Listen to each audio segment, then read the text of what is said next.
బాగా వేస్తాడు డ్యాన్స్ బాగా వేస్తున్నాడు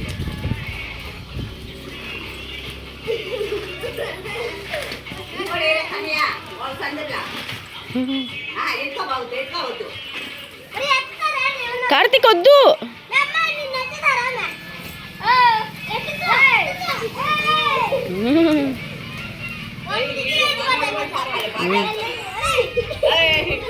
మనవాడు కూడా బాగా వేస్తాడు డాన్స్.